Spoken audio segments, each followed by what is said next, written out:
It's time for the cheese.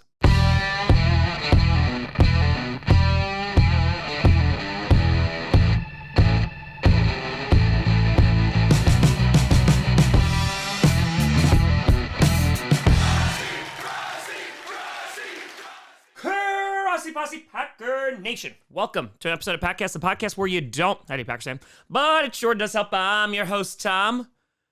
Today's the day. Grossi, and today we are going to be ranking the top 10 teams heading into week 14 of the NFL. That's right. It's officially December football. The road to the playoffs is well underway, and we only got 5 games left in the regular season, and things are starting to get a little bit dicey.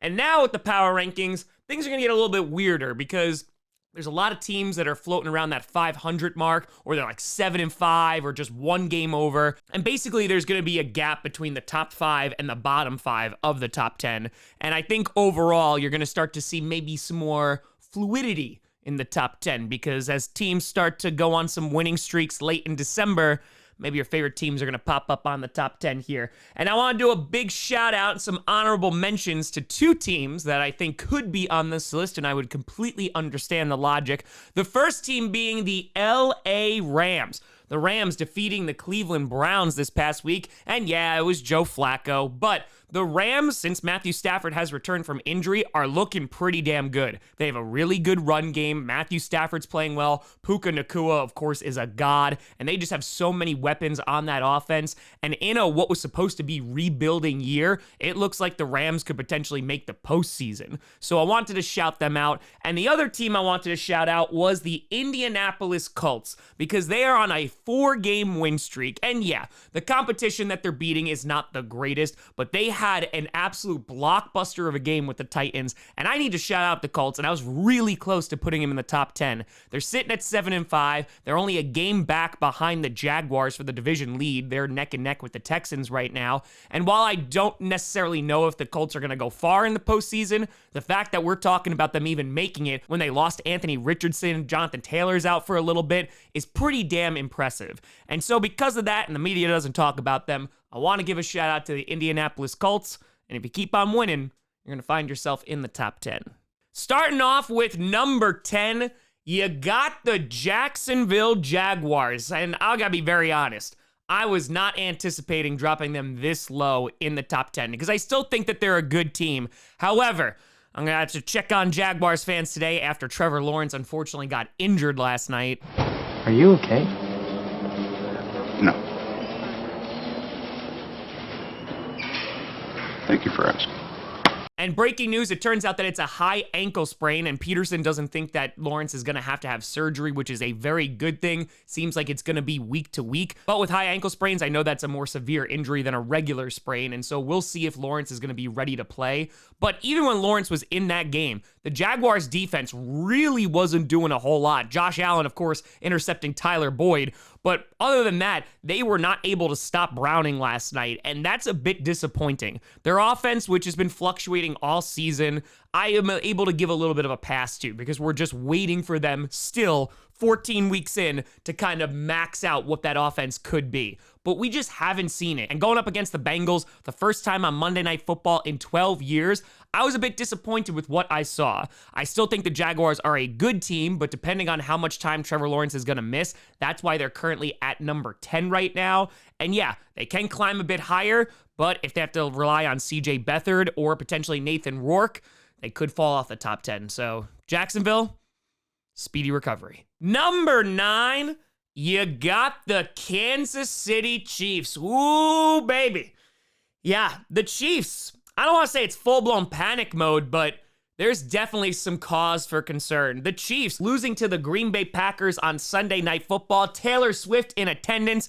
And I know some Chiefs fans are saying, hey, we lost because of the refs. You sure about that? You sure about that? That's why? You sure about that?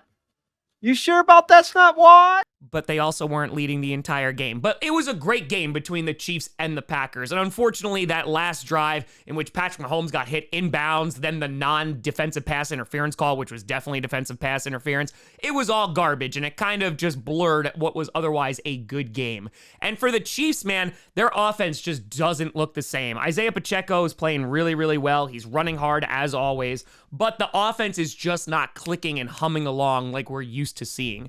Their defense, which has been phenomenal this season, unfortunately suffered a bunch of injuries on Sunday night, and they were just really unable to get after Jordan Love, who was only sacked 2 times. Overall, I think the Chiefs will be fine. I still think they're going to win their division, and they are still a solid football team. They are going to be playing the Bills, who are coming off a bye, and they've been playing really well as of late. So if the Chiefs lose to the Bills, then yeah, maybe that panic button gets pushed a little bit harder. But for right now, the Chiefs remain in the top 10, sitting at number 9.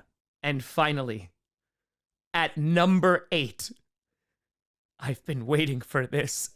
You got the Green Bay mother-loving Packers. Roll out the barrel, baby. And you might be saying, Tom, 8's a little bit high, but they just beat the Chiefs, so I don't know what you want from me. Getting back at 500, and good God, what a win. And I gotta say, all those Packers fans who hyped up Jordan Love all offseason. I'd like to take this chance to apologize to absolutely nobody. The double champ does what the he wants. Today is your day. Jordan Love has been playing a month of really good football, and he did really well against a very, very good Chiefs defense. They're one of the best defenses in the league right now, and the fact that Jordan Love was able to do that is so damn impressive. And I'm not saying that he's a Hall of Famer or anything like that, but this is really cathartic for me, considering after week 4, everybody and their mother was calling him a bust. And I get it, right? You don't want the Packers to have 3 back-to-back-to-back great quarterbacks, but that's not Jordan Love's fault. He's gotten progressively better week after week in November, and considering we thought the season was over after the loss to the Broncos, which doesn't look so bad now, this is a really big moment for Packers fans. And I'm putting them on the list, and again, you might say it's high, because right now, the last 2 teams that they've beat are on the top 10. They beat the Lions at home, and then they beat the Chiefs on Sunday Night Football. So I think the Packers deserve some of their flowers. They have a very easy schedule. These last 5 games are going to be playing the Giants and Tommy DeVito on Monday Night Football, and there's a very good chance the Packers wind up making the postseason. So yeah, currently putting the Green Bay Packers at number 8, and damn, it feels good. Feels good to be a gangster. Number 7, you got the Houston Texans climbing all the way up, and damn, that was a good Texans game against the Broncos. And of course, it's all been about CJ Stroud and how well he's been playing this year, but that defense this past Sunday against the Broncos was superb. Stingley having 2 interceptions on Russ. This is Sting. You've seen it before, haven't you?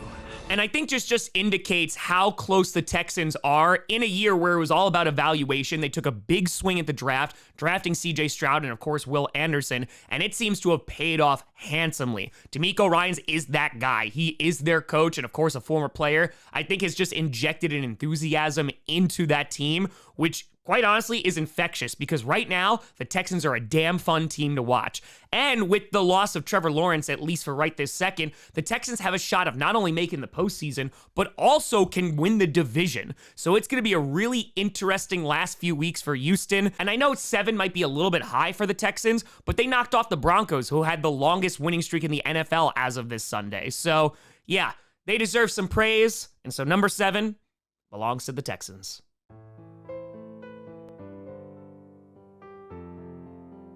Number 6, you got the Detroit Lions. And yeah, this is a weird one, because the Lions are a good football team. They were up 21-0 against the Saints after losing to the Packers. And then their defense allowed the Saints to come on roaring back. And thankfully for the Lions, they were able to hold them off. But definitely not good for the old ticker, I would say, if you're a Lions fan. And the Lions, they're playing the Bears this week. But if Jordan Love is good, they may have bigger fish to fry.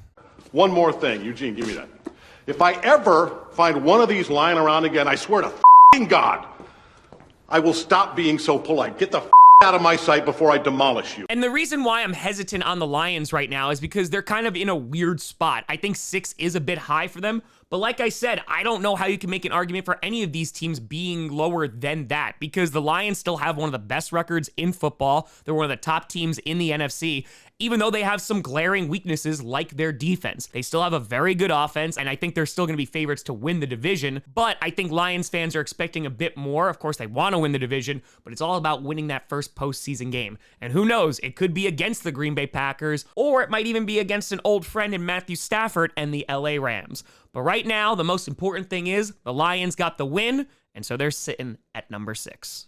Number 5, you got the Dallas Cowboys. The Cowboys in a really competitive game against the Seattle Seahawks, a game which, quite honestly, I thought they were going to blow them out of the water. But this turned out to be a really good week for the Cowboys because not only did they beat the Seahawks on Thursday Night Football and they get additional rest, but they also got to watch the San Francisco 49ers pummel the crap out of the Eagles. And that sets up for a phenomenal Sunday Night Football matchup between the Eagles and the Cowboys. And I know the Cowboys, especially after going toe-to-toe with them the last time, have been waiting for this opportunity. The Eagles are down right now, and the Cowboys, they're looking to take advantage. And if they were able to soundly defeat the Seahawks, I would feel really confident in that. However, the Cowboys, they almost lost to the Seahawks. So I think it's going to be a really close competitive game that can completely shift the NFC East and the NFC playoff picture. And all I know is I'm really excited to see it. But right now, Cowboys, you're sitting at number 5. A little bit worried about your defense, but as long as you keep winning, that's all that matters. Number 4, you got the Philadelphia Eagles. Not a huge drop for the Eagles. Of course, they were the number 1 team. But yeah, they're going to be dropping down to 4 because they got their asses handed to them by the San Francisco 49ers. And I originally was going to have them at 3, and I still think you can make an argument for that because we're basically saying they lost to the best team in football, which is the San Francisco 49ers. Spoilers. But yeah, the Eagles, it's just disappointing, man. Their offensive coordinator, I know, is under a lot of fire. Fans are not happy. But the offense was just not performing smoothly on Sunday. They couldn't get the ground game going. They really didn't run it with Swift a lot. And yeah, they became pretty one-dimensional pretty quickly, and the 49ers were able to take advantage of that. And their defense did very little to stop Brock Purdy, Christian McCaffrey, and that amazing 49ers offense. And now they're sitting looking at a Sunday Night Football matchup, prime time, against the Cowboys. And Eagles fans, if they lose to the Cowboys... Everyone run for cover! Code Red, duck and cover! You're all in danger! It's going to get ugly quick. But to be honest, I don't think the sky is falling for Philadelphia. They're still one of the best teams in football. They are one of the top 2 teams in the NFC. They hold on to that title for right now.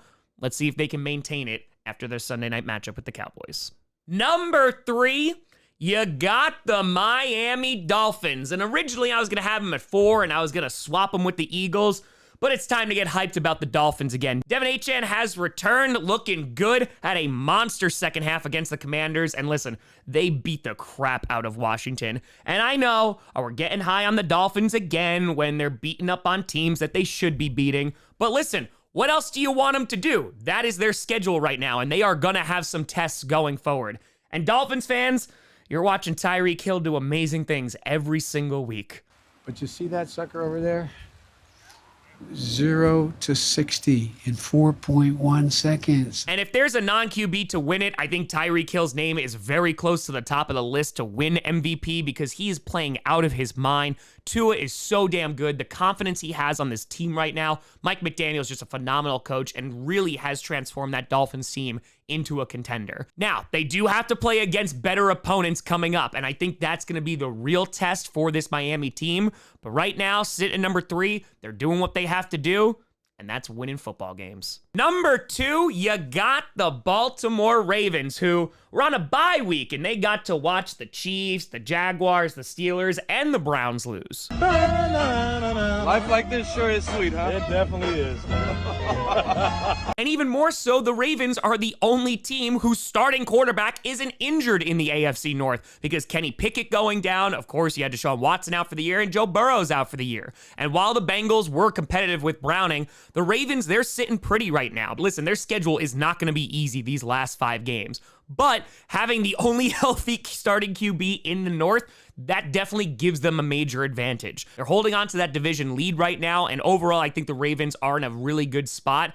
Personally, I'm really excited for that matchup against the 49ers, that last Monday Night Football game on Christmas Day. That is going to be a really good test to see where they stack up against what I believe is the best team in the NFL. But as of right now, Ravens, Papa Kaka, you sit at number 2. And that means at number 1, you got the San Francisco 49ers. And listen, a few weeks ago, we thought they may be slipping. But now? You clearly don't know who you're talking to, so let me clue you in. I am not in danger, Skyler. I am the danger. Absolutely demolishing the Eagles, and this was after getting -6 yards in the first quarter. They basically did it in 3 quarters. Their defense was able to contain Jalen Hurts and able to stop whatever the offense was throwing at them. On top of that, their offense was humming along. Brock Purdy looking great. CMC, Deebo Samuel, who talked all that crap after the NFC Championship game. Oh, he backed it up. Had 3 touchdowns on the day. And right now, if the 49ers stay healthy, they are the team to beat in the NFL because they're very likely to win their division and they're going to be contending for that number 1 seed in the NFC. And right now, the 49ers, I think, are the most balanced team in the NFL. Their defense is good, and yes, you can take advantage of that secondary, but that pass rush can be lethal. Their offense, we don't need to talk anymore about it because you know how good it is. So yeah, San Fran, welcome back to the top spot. I don't know if you'll be leaving anytime soon. So just to recap, at number 1, you got the 49ers. 2, you got the Ravens. 3, Dolphins. 4, Eagles. 5, Cowboys. 6, Lions. 7, Texans. 8, Packers. 9, Chiefs. And 10, Jaguars. But let me know what you think down in the comments below. Who should be on this list? Who should be off it? Let me know. You guys find me at Tom Grossi Comedy. All social media is see down below. Big shout out and thank you to all the patrons and YouTube members for supporting this channel. Thank you so much for watching. I'm Tom Grossi. And as always, go Pack Go.